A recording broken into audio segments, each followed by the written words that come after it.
2026년 새해가 밝자마자 라스베가스 CES에서 아주 흥미로운 선언이 나왔어요.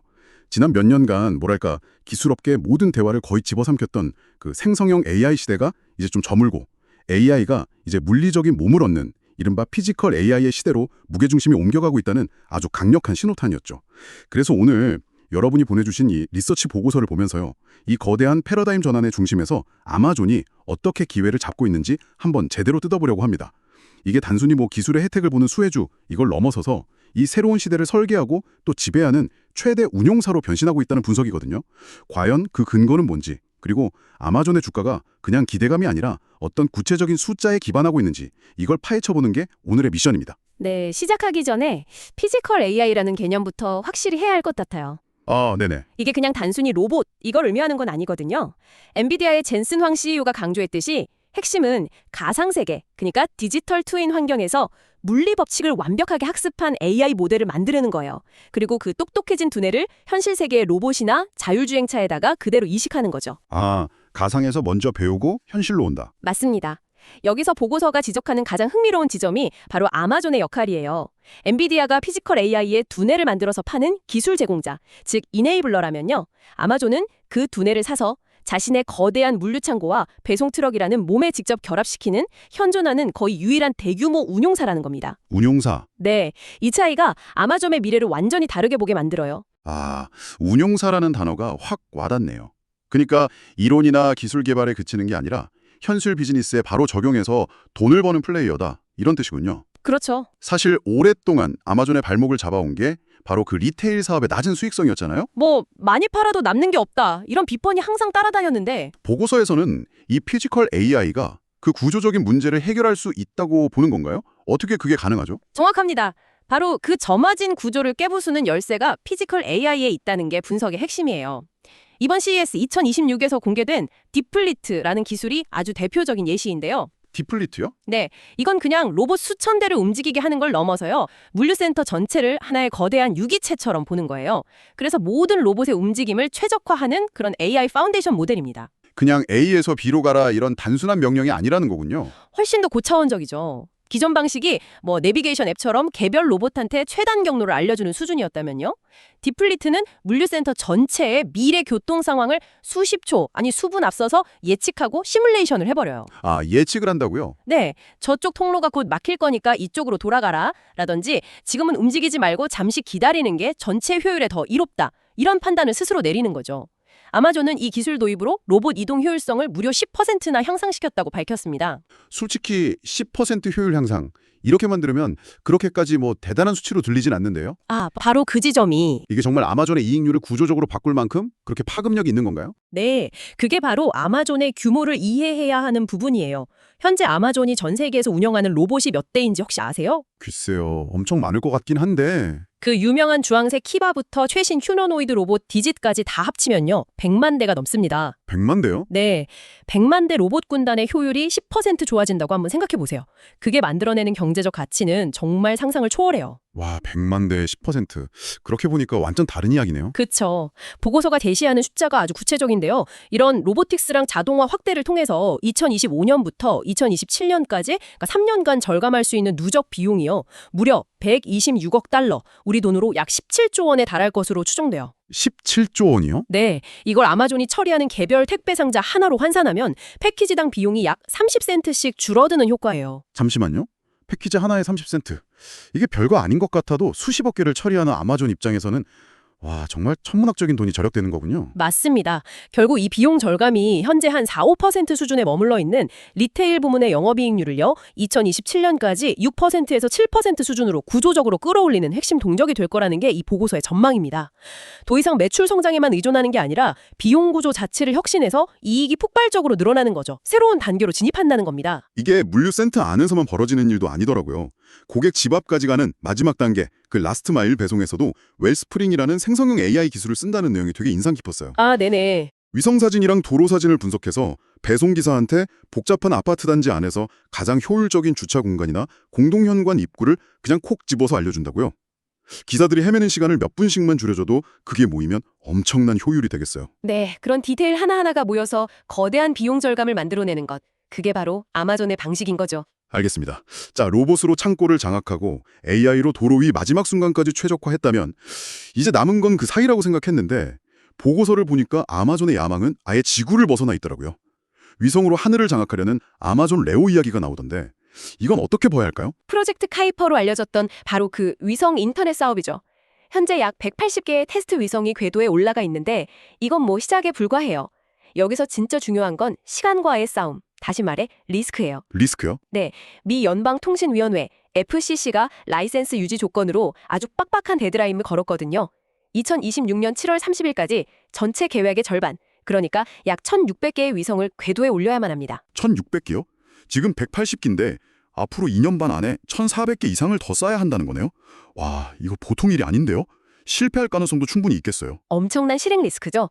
그래서 주가에도 아직 이 가치가 거의 반영이 안 되어 있고요. 하지만 만약에 이 데드라인을 맞추는 데 성공한다면 이건 아마존의 새로운 거대 성장 동력이 될 수 있어요. 특히 스페이스X의 스타링크하고는 가는 길이 좀 달라요. 어떻게 다른가요? 스타링크가 개인 고객 B2C 시장을 먼저 공략했다면 레오는 처음부터 기업, B2B나 정부, B2G 고객을 정조준하고 있어요. 이미 제트블루 같은 항공사가 2027년부터 자사 비행기에 레오 인터넷을 도입하기로 계약을 했고요. 아, B2B 시장이 더 안정적이고 수익성도 높을 수 있겠네요? 그렇죠. 뱅크 오브 아메리카는 레오가 2032년까지 71억 달러의 매출을 올릴 거라고 전망했어요. 일부에서는 아마존의 핵심 사업인 AWS 클라우드랑 레오의 위성 인터넷이 결합하면 통신 시장의 판도를 완전히 바꿀 코일드 스프린, 그러니까 엄청난 힘으로 억눌려 있는 용수철 같은 잠재력을 가졌다고까지 평가합니다. 고일드 스프링. 네. 전 세계 어디서든 아마존 클라우드에 초고속으로 접속할 수 있는 세상을 만들겠다는 거죠. 자, 위성으로 하늘을 장악하고 로봇으로 창고를 장악했다면 남은 건 그 사이를 잇는 도로망이겠네요. 여기서 바로 자율주행 자회사 죽스 이야기가 나오는 거겠죠? 네, 바로 그 그림입니다. 죽스의 로보택스는 현재 샌프란시스코와 라스베거스에서 운행 중인데요. 2026년에는 오스틴하고 마이애미로 서비스를 확장할 계획이에요. 이미 캘리포니아 공장에서 연간 1만 대의 로보택시를 생산할 수 있는 설비도 갖췄고요. 그런데 이 시장은 테슬라가 거의 독주하고 있지 않나요? 테슬라가 로보택시 대량 생산을 예고한 마당에 죽스가 경쟁이 될까요? 물론 힘든 싸움이겠죠. 하지만 아마존이 죽스를 통해서 그리는 큰 그림은 단순히 사람을 태우는 택시 사업에만 있지는 않아요. 죽스가 개발한 자율주행 기술과 데이터는 궁극적으로 아마존의 거대한 물류 트럭하고 배송밴 네트워크에 이식될 수 있습니다. 아, 시너지를 노리는군요. 네, 사람을 태우는 로보택시로 기술을 검증하고 그 기술로 수십만 대의 배송 차량을 무인화해서 또 한 번의 비용 혁명을 일으키겠다. 이게 바로 아마존이 가진 무서운 시너지 효과입니다. 듣고 보니 정말 모든 조각들이 자동화라는 하나의 그림을 향해 맞춰지고 있네요. 로봇, 위성, 자율주행차. 그런데 이 모든 걸 움직이는 거대한 두뇌, 그러니까 연산을 처리하는 컴퓨팅 파워는 다 어디서 나오는 걸까요? 결국 또 그 이야기로 돌아가게 되는 것 같은데요. 맞습니다. 이 모든 피지컬 AI 혁신의 심장부에는 결국 아마존의 압도적인 현금 창출원인 AWS, 아마존 웹 서비스가 있어요. 아까 말씀드렸듯이 피지컬 AI가 현실에서 똑똑하게 움직이려면 가상세계에서 수없이 많은 시뮬레이션을 돌려봐야 하거든요. AWS가 바로 그 거대한 시뮬레이션 엔진 역할을 하는 거죠. 근데 AI 모델을 훈련시키려면 엔비디아 GPU가 엄청나게 필요할 텐데 요즘 GPU 구하기가 하늘의 별 따기잖아요. 비용도 엄청나고요. 이게 AWS의 발목을 잡지는 않을까요? 바로 그 지점에서 아마존의 또 다른 강력한 경쟁 우위가 드러나요. 아마존은 몇 년 전부터 엔비디아 의존도를 낮추기 위해서 자체 AI 칩 개발에 막대한 투자를 해왔어요. 아, 자체 칩이요? 네, 훈련용 칩인 트레이니움하고 추론용 칩인 인퍼런시아가 바로 그 결과물이죠. 이 칩들은 엔비디아 칩보다 성능은 약간 낮을 수 있어도 가격 대비 성능, 그러니까 가성비가 30%에서 50%까지 뛰어납니다. 그러니까 AI 연산에 들어가는 비용을 스스로 통제할 수 있다는 거네요. 다른 클라우드 회사들은 비싼 엔비디아 칩을 사와야 하는데 말이죠. 정확합니다. 이게 바로 AWS의 높은 마진을 지켜주는 아주 강력한 경제적 해자, 이 되는 거예요. 그리고 그 성과가 실제로 숫자로 나타나고 있어요. 한동안 주춤했던 AWS 매출 성장률이 2025년 3분기에 20%로 반등했고요. 2026년에는 30% 이상 성장할 수 있다는 전망까지 나옵니다. 와, 네, 피지컬 AI를 위한 시뮬레이션 수요랑 기존 생성형 AI 도입 확산이 맞물리면서 AWS가 다시 한번 폭발적인 성장 엔진으로 재가동되기 시작한 거죠. 좋습니다. 그럼 이제 가장 중요한 질문을 던져보죠. 이 모든 긍정적인 이야기들이 투자자 입장에서 가장 궁금한 주가에는 어떻게 반영되고 있을까요? 시장은 이 변화를 이미 다 알고 비싸게 평가하고 있는 건 아닐까요? 보고서가 나온 2026년 1월 7일 기준으로 아마존 주가가 240.93달러였어요. 여기서 핵심은 2026년 예상 실적 기준 주가 수익 비율, 그러니까 forward PE가 약 29배 수준이라는 점이에요. 29배라 그 숫자만 딱 들어서는 높은 건지 낮은 건지 감이 잘 안 오는데요. 다른 빅테크 기업들이랑 비교하면 어떤가요? 다른 기업과 비교하는 것보다 아마존의 과거랑 비교해보는 게 더 명확해요. 아마존의 과거 5년 평균 PE는 55배였고요. 10년 평균은 무려 75배에 달했어요. 75배요? 네, 항상 고성장주로 분류돼서 높은 밸류에이션을 받아왔죠. 그런데 지금은 29배라는 거예요. 역사적으로 봤을 때 매우 낮은 수준에 머물러 있는 겁니다. 그렇다면 시장이 뭔가 놓치고 있다는 뜻으로 해석할 수도 있겠네요.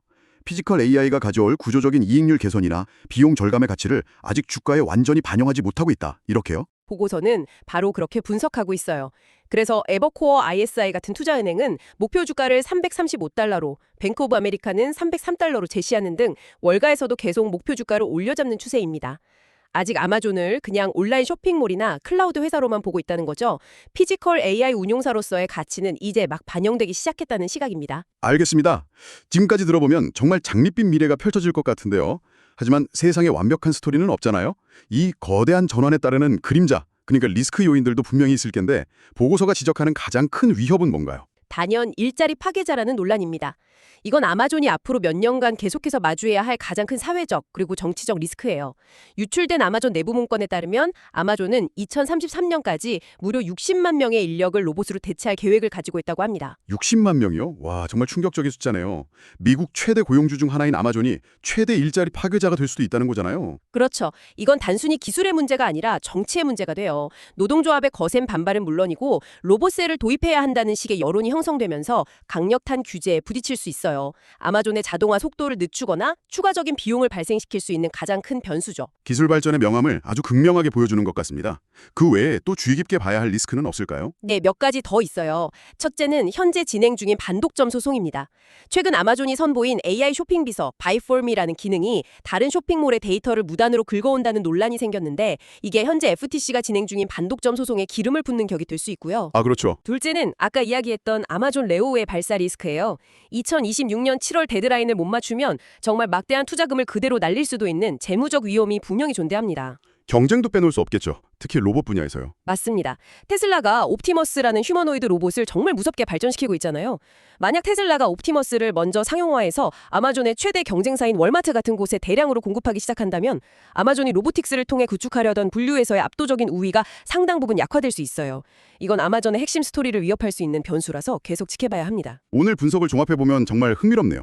아마존은 이제 모든 것을 파는 가게를 넘어서 모든 것이 자동화된 기업으로 진화하고 있다는 느낌이 강하게 들어요. 그리고 투자의 핵심 포인트는 매출이 얼마나 드냐 이런 성장 스토리가 아니라 피지컬 AI와 로봇을 통해 비용 구조를 근본적으로 바꿔서 이익률을 끌어올리는 일종의 체질 개선 스토리에 있다는 점이군요. 정확하게 보셨어요. 2027년까지 예상되는 126억 달러의 비용 절감, 다시 성장 가도를 달리기 시작한 AWS, 그리고 이 모든 잠재력에도 불구하고 여전히 역사적으로 매력적인 수준의 밸류에이션, 이 세 가지가 이번 분석의 핵심이라고 요약할 수 있겠습니다.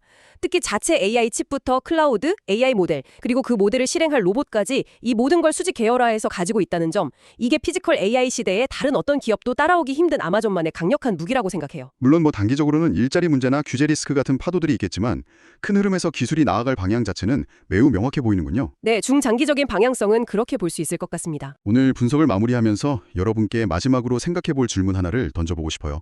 오늘 우리가 이야기한 아마존의 미래, 이 고도로 자동화된 세상은 우리 사회와 우리가 당연하게 여겨왔던 노동의 의미에 대해 과연 어떤 근본적인 질문을 던지게 될까요? 기술이 가져올 엄청난 효율성과 생산성의 과실을 누가 또 어떻게 나눌 것인가? 그리고 그 과정에서 필연적으로 발생할 사회적 비용을 어떻게 감당해야 하는가? 이 질문에 대한 답을 찾아가는 과정이 앞으로 우리 모두의 숙제가 될 것 같습니다. 이 질문을 남겨드리며 오늘 분석을 마무리하겠습니다.